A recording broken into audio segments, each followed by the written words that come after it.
ما یبلغن عندک الکبر احدہما او کلاہما، والدین بوڑھے ہو جائیں اور تم موجود ہو، تمہاری آنکھوں کے سامنے بوڑھے ہو گئے ہیں، تو ان کے بارے میں کوئی ایسی بات نہ کرو جو ان کی طبیعت پر بوجھ بنے۔ فلا تقل لہما اف، اف تک نہ کہو۔ اف کا مطلب اعلیٰ حضرت فاضل بریلوی آپ نے کہا ہے کہ ہوں، یعنی یہ ازرہ تکبر یا اس سینس میں کہ کسی چیز پر ناگواری کا اظہار کرنا کہ مجھے یہ پسند نہیں ہے، اس سینس میں اتنا بھی نہ کہو۔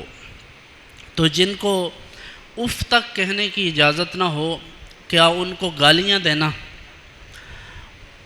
ان کے مقابلے میں کھڑا ہو جانا، حتیٰ کہ کیس کر دینا، یہ بھی ہوتا ہے۔ یہ پچھلے دنوں ایک بابے کا ویڈیو دیکھا میں نے، جج بن گیا اس کا بیٹا، تو اس نے اتنی باتیں عجیب و غریب انکشافات کیے۔ اس لیے یہ لازم ہے جن لوگوں کے والدین زندہ ہیں انہیں چاہیے کہ اپنے والدین کی عزت کریں۔ اہل علم نے یہاں تک لکھا ہے کہ باپ کے سامنے اس کے برابر بیٹھے نہ، وہ چلتا ہو تو اس سے آگے چلے نہ، وہ بات کرے، یعنی باپ اگر بات کر رہا ہو تو بیٹا اس کے سامنے اونچی آواز میں بات نہ کرے۔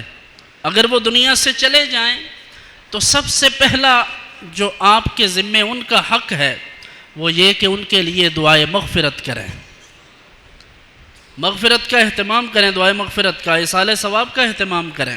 وہ کسی بھی رنگ میں ہو، وہ محفل کی صورت میں ہو، وہ قرآن خوانی کی صورت میں ہو، وہ صدقہ و خیرات کی صورت میں ہو۔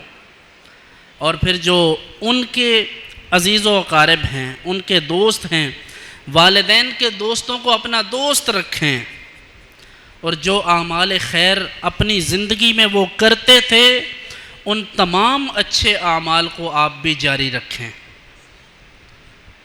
نبی مکرم صلی اللہ علیہ وآلہ وسلم نے متعدد احادیث میں والدین کی عزت، احترام اور ان سے محبت کا درس دیا ہے۔